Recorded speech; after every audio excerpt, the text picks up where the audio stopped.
Happy Thursday? No, no, no. It's Wednesday. It's Wednesday, September 1st. So happy first day of September to everybody.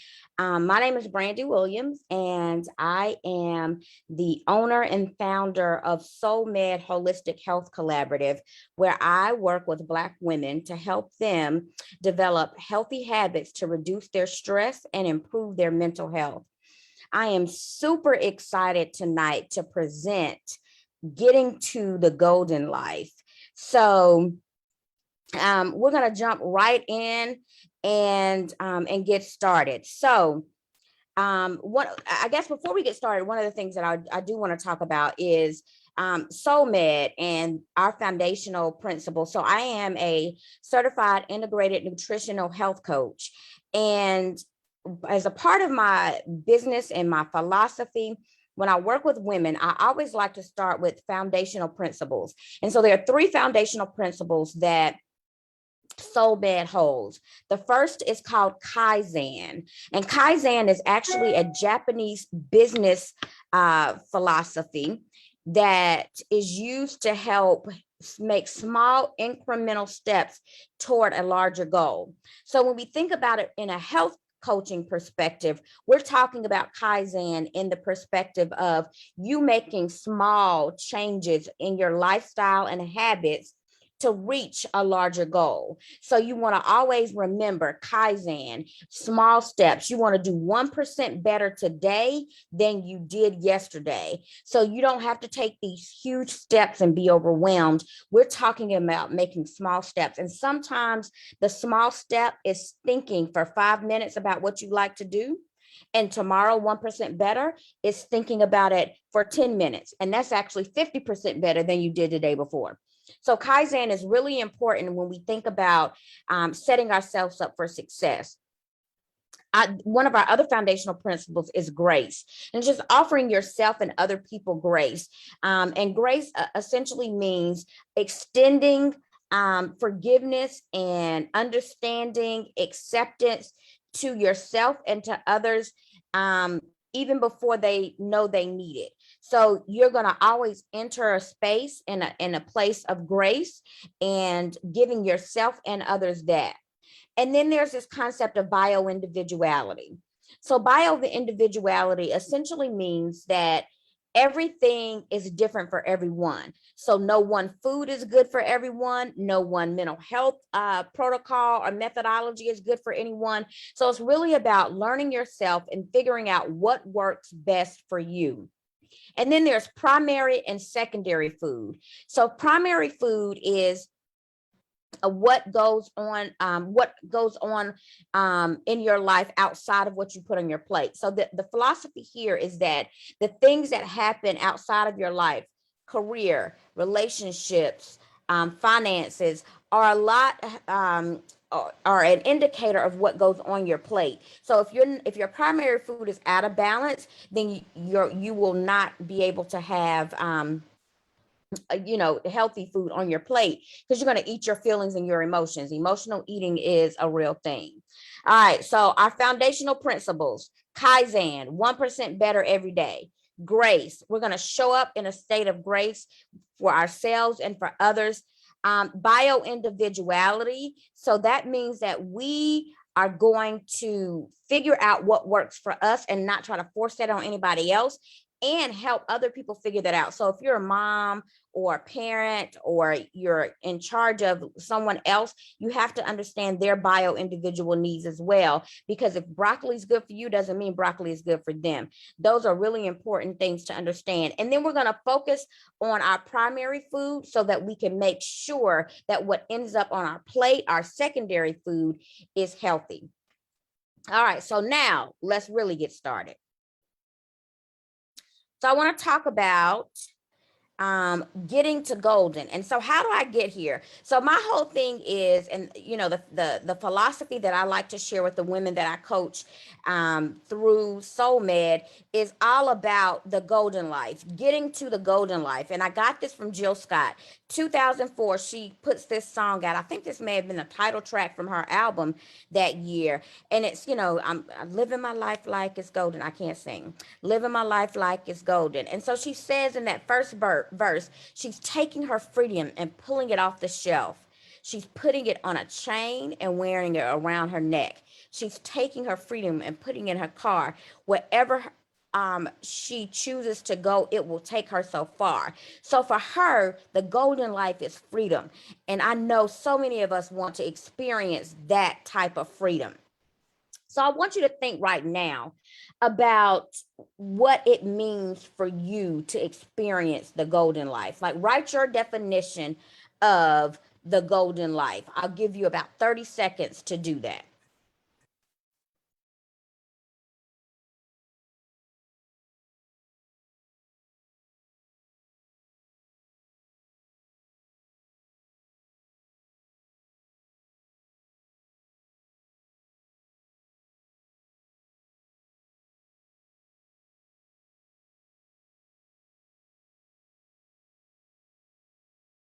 All right. So keep that answer. And I want you to think about that as we go through the rest of the workshop. So we're going to talk now about what I mean by the golden life and what it looks like to have the golden life. So the golden life is where you live in gratitude for each experience, good or bad. I know it says back, but that was to test to see how much you were paying attention. Um, it's a life where you naturally respond to triggering situations. So you a triggering situation comes and you have a response for it. You're not taken down by it. You're not overwhelmed by it. That doesn't mean it's not uncomfortable. It just means that you have a way for managing those triggering situations. And then you're emotionally connected to yourself first and then to others, and you respond to them second, right? So you're emotionally connected to yourself and then how others respond to you second. And then you honor yourself in what you say and do. And this is a very important one, in honoring yourself, because I think a lot of times our response to things in our response to things, we dishonor ourselves. And so what does it mean to honor yourself in action and in word? It means that I am superior to negative thoughts and low actions. That's a affirmation from my book, 50 affirmations for Black women. I am enough. 50 affirmations for Black women. You can order that on my website at soulmed.co. Hit the button in the top that says shop SoulMed. But essentially what you're doing and what you want to do is to repeat that whenever you have these triggering situations and you about to nuck if you buck. You want to tell yourself, look, I am so much better than this. I'm above this. I will not dishonor myself in this moment or at this time.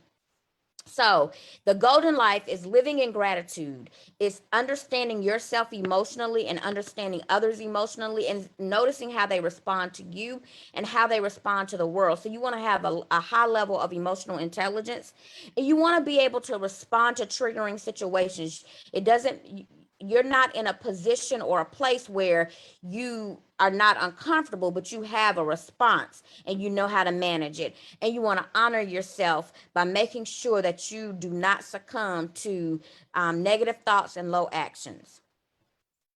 And so, to get to the golden life, we have to think about what life experiences have shaped you, what's holding you back.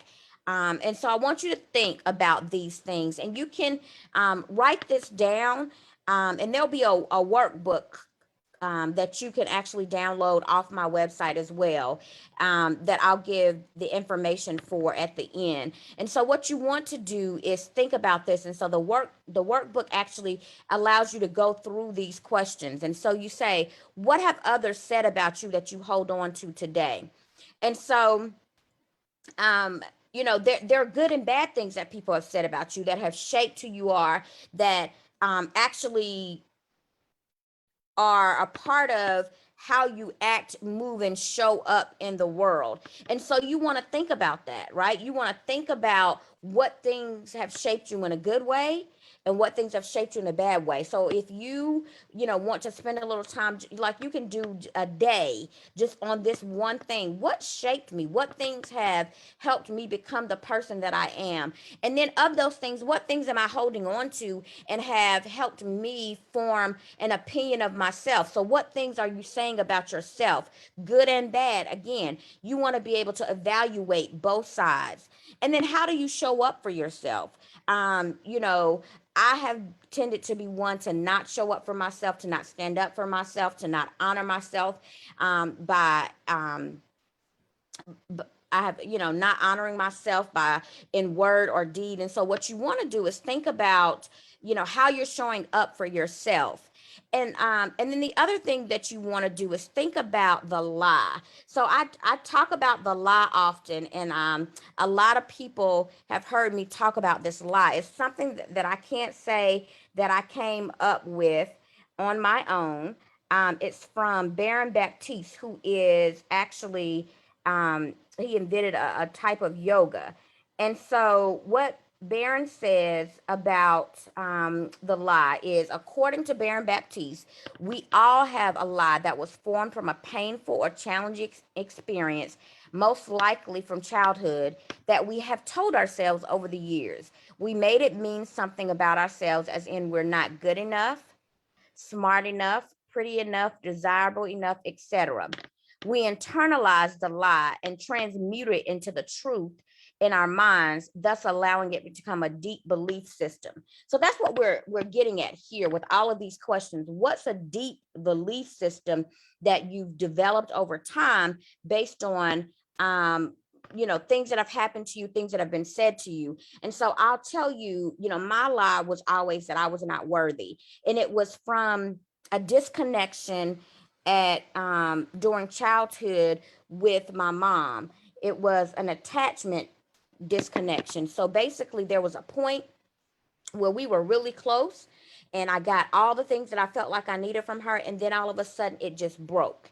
And so from that point on, I was constantly trying to prove to that I was worthy of her love, worthy of the love of other people, and it put me into some toxic situations. But your lie doesn't always have to be bad. It does birth good things. So it made me extremely ambitious as well. So I want you to think about what lie you've told yourself and how that shows up, because all of those things are what's holding you back from getting to the good life. All right. So the other thing that you want to think about when you're thinking about how to get to the good life is showing gratitude and showing up in gratitude. And you saw that as one of the principles of the good life, being able to show up and be grateful for everything, and live in gratitude every day for good and bad experiences. And there's an article that will be in the workbook that everyone will receive. But essentially, showing gratitude helps shackle us from toxic emotions. So we start to learn and program our mind to see the beauty in life as opposed to, oh my God, this is so bad. So growing up, I hated being outside. It was hot, it was cold, it was wet, it was whatever it was never just right for me. And I'll never forget. It was a rainy day. My cousin was living in Winston Salem. I had gone up to visit her. I was feeling extremely anxious, and so I said, "Hey, I'm coming to visit." And we were out riding, and as I got out of the car, there was a little stream of water, and I saw the beauty in that. And so it was for me at that point that I started to see the beauty in nature, the storms, the hurricanes, all of the things. I saw the beauty in what nature and God could produce through nature. And so it helped me be more grateful for every day, to see the sun come up and it go down. And gratitude helps you even if you don't share it. So it's not something that you have to share with other people. And it's going to take some time for the benefit of gratitude to show up. So it's not, you start practicing gratitude, and so there's a practice that one of my coaching colleagues does every day on Facebook. She asks people to share 1 to 5 things that they're grateful for. And so you, as you do it, you'll start to see that it changes your brain. And there's actually a study from UC Berkeley that shows that expressing gratitude and showing that actually reframes your brain and helps you to start to think and see life in a more positive way. So show gratitude, show up in gratitude for everything, always, every day. And then you get to choose the life that you want. And so I know people are like, what? I choose the life that I want. I don't think that's true. But you do. You get to choose the life that you decide and that you want to have. And what that looks like is I'll explain from Ayala Van Zant has an app that I listen to regularly, and I usually in the mornings. And one morning, the message was choice versus decision, and it stuck with me. And so, what she said is that we get to choose what we want and how we show up and who we are in our life. And everything that happens along that way, every decision we make should align with the choice that we're making for our life. So decisions are the things that you get to make based on the choice that you made, right? So your choice for your life is only limited by your creativity. You can choose to be what and whoever you want. You can choose to show up how you want to.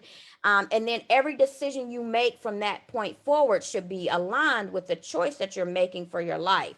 So you want to show, create that for yourself. And there's some support systems you can create or build around yourself to help you make the choice and then make sure that you're aligning those with those decisions. So you want to have a strong tribe. They can be your accountability partner. So if you share with them the choice that you're making for your life, then they can share with you when you're not showing up or making decisions that align with that choice. Therapy, and I like to say, and I'm an advocate of therapy and I go on a regular basis, but I always like to say that don't be a long-term, like, don't go to your therapist and be there for like 12 years, right? Oh, and if in that 12 years you need to come and go, that's fine. But I think what therapy does for you is provide you with strategies and tools for, again, going back to, our um, golden life formula, which includes being able to navigate those triggering situations and naturally respond to them. Therapy gives you those tools that can help you do exactly that. So that's what you want to go to therapy for, to learn the tools and the tricks. And then you want to be able to implement them because you want to get to a place where, again, you're naturally responding to these things. Not that triggering situations aren't uncomfortable, but you know how to handle them because you have the tools. And then small habits. So you want to start to develop these small, healthy habits that can help you shift how you think, how you move, how you act. And that's something that we can help you with. So SoulMed has several self-guided small habit programs that we deliver through an app and that you get individual health coaching with. So I'll coach you through the entire program, but it's delivered to you digitally through the app. And again, the workbook will have more information on that. And you want to eat right and exercise right. You want to make sure that you're eating right and that you're exercising. But again, all those other things, the primary food is so important to make sure that you can get to eating and exercising. And so, you know, choosing what you want for your life, that's where we are now. So, how do you choose what you want for your life? So, again, going back to that foundational principle of bio individuality, you want to be able to figure out what it's going to take for you to do exactly what we talked about in living the golden life, right? Show how you can show up in gratitude every day, how you can navigate those triggering situations, offering yourself and other people grace, how you can be emotionally intelligent and dig deep into your emotions, what it looks like to respond to other people's emotions and how they impact you, and then honoring yourself in action and deed. Remember, no longer will you succumb to negative thoughts and low action. So you're going to kind of stay here, not kind of, you are. You're going to stay here with your actions and deeds and not dishonor yourself and become somebody that doesn't align with the choice that you're making for your life. So, when I think about what you want for your life, like, I love formulas. So my formula is E² plus B times ST equals the golden life. So for me to be able to get to the golden life, um, I exercise, eat well, set boundaries, and trust myself. And that will get me to the golden life. So what I want you to think about is what your formula looks like. It could be a math formula, whatever it looks like for you. It could be a recipe that you actually write out the ingredients and then the directions for how you get there. So what does it look like for you? What's your formula for getting to the golden life? So thank you guys for sharing this space and this time with me. You can go, there'll be a link to this video as well as the workbook that accompanies this video on the website by tomorrow. And so everyone who registered for the workshop will get a link to that, so that they can process all of this information, spend some time with the workbook, and please make sure you reach out. In the workbook, it'll give you a link for how you can schedule a free 30-minute consultation with me. So again, y'all, let's get to the golden life. We want to live that good life. Let's get that formula together. Let's make sure that we can honor ourselves in all that we do and show up authentically, transparently, and honestly with ourselves. So here's to the golden life. Peace.